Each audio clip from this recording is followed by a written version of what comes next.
là où les traumas prennent la parole. Ce que tu vas entendre pourrait bien réveiller quelque chose en toi. Si un soir, tu entends un galop bancal, irrégulier, court, ou mieux, reste là où tu es. Dans les rues sombres des Antilles, il y a un bruit que les anciens redoutent encore. Un bruit sec, inégal. Toc, toc, toc, toc. Un pas qui manque, un galop qui boite. C'est le cheval trois pattes. Le cheval à trois pattes. Pas de cavalier, pas de bride, juste un corps d'animal possédé, errant entre les ombres. On dit qu'il surgit la nuit, là où le rhum coule à flot, là où les esprits sont flous, là où les corps titubent en pensant qu'ils sont seuls. Mais il veille. Ce n'est pas un esprit mauvais, pas tout à fait. C'est un rappel vivant, une punition pour les imprudents, une barrière pour ceux qui croient pouvoir tout faire, même ivre-mort, même inconscient. Le cheval trois pattes ne tue pas toujours, mais il t'empêche d'arriver. Il te fait tomber, il te fait perdre ton chemin. Il t'attend parfois devant ta propre porte, comme pour dire « Pas ce soir, tu ne mérites pas d'entrer ». Et si tu l'entends, ne cours pas, dis pardon et attends que la nuit passe. Alban n'avait pas prévu de rester aussi tard, mais c'est un vendredi soir. Les potes étaient là. La musique résonnait encore dans le petit bar de Trenel, et les verres s'étaient enchaînés sans qu'ils s'en rendent compte. 3 tiponches, 2 rhums vieux, une bière pour diluer. Et puis cette voix dans sa tête. « Tu vas bien, t'es pas si bourré, rentre à pied, ça te fera du bien. » Il habitait à peine à 15 minutes de là. Une montée, un petit sentier, puis la rue en pente qui menait à sa case. Facile, en tout cas il en était convaincu. Il dit au revoir en riant fort, lança une blague qu'il ne termina jamais et s'éloigna, les poches pleines de chaleur et l'esprit engourdi. La nuit était lourde. Pas une brise, pas un chien, pas une lumière aux alentours. Seulement lui et sa respiration. Au début, tout allait bien. Il marchait lentement, le pas un peu flottant mais maîtrisé. Il chantonnait même une vieille chanson de Kassav. Et puis, il s'arrêta. Quelque chose venait de craquer dans les feuillages. Pas un craquement net, un rythme. Toc, toc, toc, toc. Toc, toc, toc, toc. Il se retourna, rien. Il reprit sa marche, un peu plus vite. Mais le bruit reprit. Toc, toc, toc, toc. Toujours déséquilibré, comme un cheval qui boiterait, ou qui n'aurait que 3 pattes. Il s'arrêta, respira fort, regarda derrière lui. Le sentier était vide, mais l'air avait changé. Il faisait plus froid ou plus dense, comme si quelqu'un respirait dans sa nuque. Il accéléra, mais le bruit suivait. Toc, toc, toc, toc. Il courut, mais le rythme ne le quittait pas. Et puis, au détour du muret, il le vit. Une forme, noire, massive, au milieu du chemin. Un cheval, mais pas comme les autres. 3 pattes, une silhouette déséquilibrée mais parfaitement stable, une tête trop basse, des yeux brillants et aucune selle. Alban recula d'un pas. Le cheval, lui, avança, lentement, en silence. Et puis il s'arrêta. Alban sentit son cœur s'arrêter. La bête le regardait. Et dans ce regard, quelque chose de profondément humain. Il voulut parler, mais aucun son ne sortit. Il voulut fuir, mais ses jambes ne répondaient plus. Et puis, la bête frappa le sol d'un seul sabot. Un bruit sourd, unique, boum! Le monde devint flou. Alban tomba à genoux. Pas de douleur, mais un poids énorme sur le torse, comme si la nuit elle-même voulait l'empêcher d'avancer. Et là, dans sa tête, une voix. Pas une pensée, hein. Pas une pensée, une voix claire. Tu ne rentres pas ce soir. Il ferma les yeux. Quand il les rouvrit, il était allongé au bord du chemin, seul. Le jour pointait. Son front était en sueur, ses mains tremblaient, et à quelques mètres de là, une trace de sabot, une seule.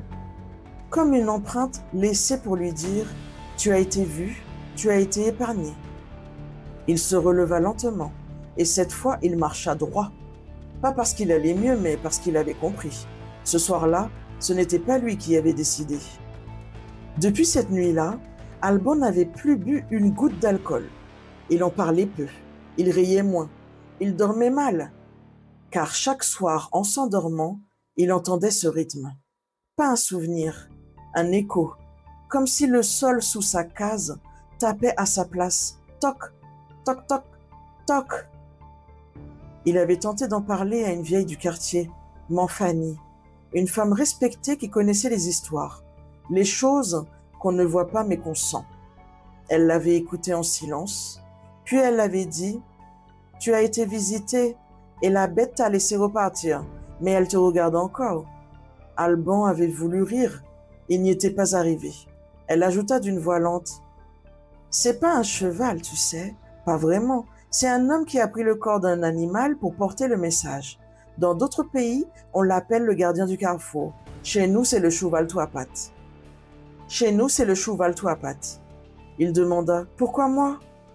Elle répondit simplement « Parce que tu pensais pouvoir rentrer chez toi en ayant quitté ton âme. » Il n'avait pas compris.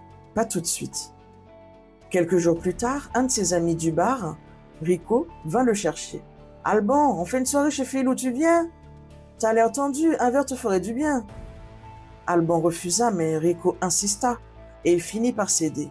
« Un seul verre alors, et je rentre avant minuit. » Ils rirent comme avant, mais à l'intérieur, Alban ne riait pas vraiment. La soirée était bruyante.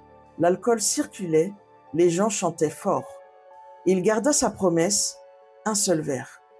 Mais au moment de partir, il sentit un froid étrange dans son dos, comme si quelqu'un était là.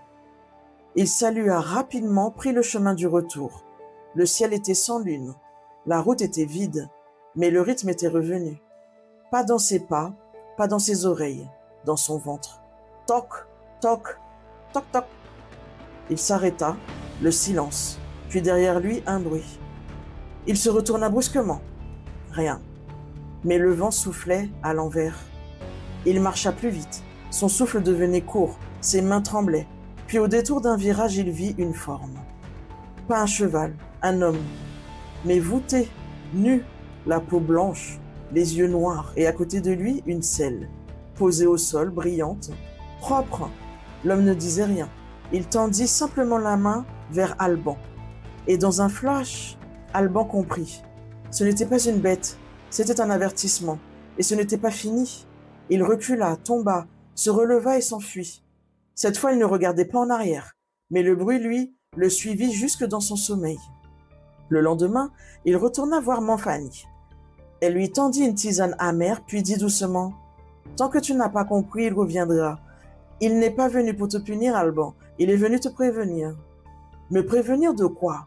Elle le fixa. « De ce que tu aurais pu devenir si tu n'avais pas été arrêté à temps. » Et c'est là qu'il comprit. Le chouval-tout à pattes n'était pas son ennemi. C'était lui. Celui qu'il aurait pu devenir. S'il avait continué, s'il avait persisté, s'il s'était cru plus fort que la nuit. Le cheval à trois pattes était l'ombre d'un homme qui s'est perdu. À chaque fois qu'il apparaissait, c'était pour qu'un autre retrouve son chemin. Alban en avait assez de fuir, assez d'avoir peur de son ombre, assez d'entendre ce galop déséquilibré chaque nuit dans ses rêves. Il voulait comprendre, savoir, en finir. Alors, il retourna là où tout avait commencé. La ravine, le sentier, le vieux fromager à la forme tordue, là où on disait que les bêtes sans maître venaient souffler leurs secrets à la terre. Il n'avait rien pris avec lui, ni couteau, ni lampe, ni protection. Seulement son corps et ses questions. Il s'assit au pied de l'arbre et il attendit. Les heures passèrent, le vent se leva, les branches craquèrent comme des os qu'on casse. Puis, à minuit passé, le bruit revint. Toc, toc, toc, toc. Il n'ouvrit pas les yeux. Il sentit le sol vibrer sous lui. La terre tremblait doucement comme si quelque chose s'approchait. Puis, plus rien. Un souffle, chaud, sur sa joue. Il ouvrit les yeux. Il était là, le chouval-tout à pattes. Plus grand que dans ses souvenirs. Plus sombre, plus réel. Ses yeux étaient rouges. Sa crinière semblait faite de fils de fumée. Sa troisième patte, absente, faisait pencher légèrement son corps, mais il restait debout, puissant, impossible à ignorer. Il ne bougeait pas, il le regardait. Et dans ce regard, Alban vit une mémoire. Pas celle d'une bête, mais celle d'un homme brisé. Un homme transformé. Alors, Alban parla. « Tu veux me dire quelque chose ?» Le cheval ne répondit pas. Mais ses sabots frappèrent le sol, une fois, deux fois, trois fois. Et Alban sentit des images dans sa tête. Il vit un homme, jeune, fort, arrogant, qui sortait du même bar, qui riait comme lui, qui avait trop bu. Il vit cet homme frapper un enfant, puis sa femme, puis un inconnu dans la rue. Et il vit l'homme refuser de rentrer chez lui, préférant l'errance à la honte. Et c'est là qu'il le vit, en train de pactiser. Un esprit, une silhouette, un souffle dans l'oreille. Tu ne seras plus jamais faible. Et l'homme devint cheval, pour porter le poids de ses fautes, pour errer, pour prévenir les autres, pour payer. Alban comprit. Ce cheval était un châtiment, mais aussi une mission. Il n'était pas venu pour le punir, il était venu pour lui transmettre quelque chose. Le cheval s'avança, lentement. Il tendit la tête vers lui, et Alban, sans peur, posa sa main sur le front brûlant de la bête. Un flash. Il vit sa propre vie, ses colères, ses fuites, ses soirs d'oubli, ses mains tremblantes sur un volant, son cœur fermé à ses proches, son silence. Et puis un calme, une lumière. Le cheval recula. Il hennit doucement, puis tourna le talon, et il disparut dans un bruit de vent.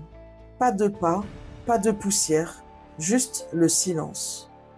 Alban resta là longtemps, à genoux. Il ne savait pas ce qui venait de se passer, mais une chose était sûre. Il avait été jugé et il avait été épargné.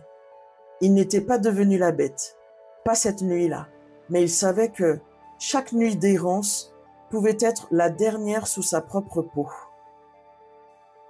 Tonton Joe, personne ne sait vraiment son âge, assis devant sa maison en bois. Il parle peu, mais ce soir-là, il a raconté. Il a regardé les jeunes qui traînaient là, musique à fond dans leurs écouteurs, canettes dans les mains, clopes aux lèvres. Il en a fixé un en particulier, un garçon au regard fuyant. Un qui, comme Alban jadis, se croyait plus fort que la nuit. Toi, tu crois que tu rentreras toujours entier, hein? Que la route te connaît et qu'elle te respectera parce que tu as grandi ici? Le garçon a haussé les épaules. Tonton Joe a souri. Pas un sourire joyeux. Un sourire d'homme qui sait ce que c'est que perdre son chemin. Je vais te raconter une histoire et après tu feras ce que tu veux. Il s'est redressé lentement.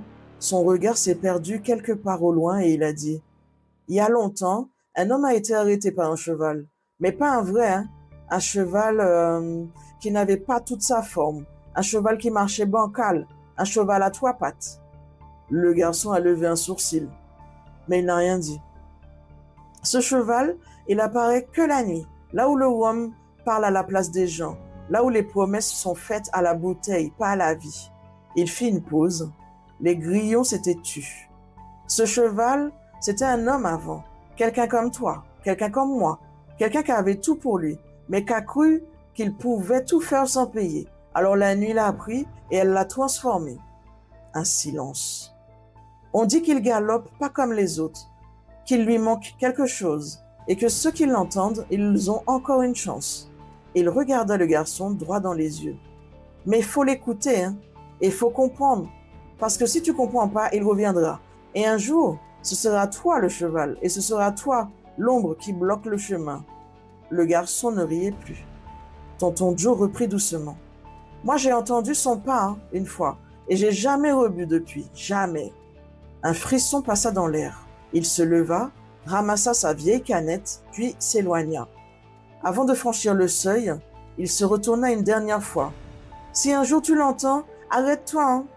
Dis pardon et ne force pas le chemin, c'est pas toi qui décides quand tu rentres. » Puis il disparut dans la pénombre.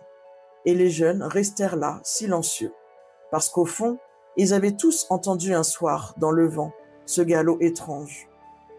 Il y a des histoires qu'on croit inventées, des contes qu'on raconte aux enfants pour leur faire peur.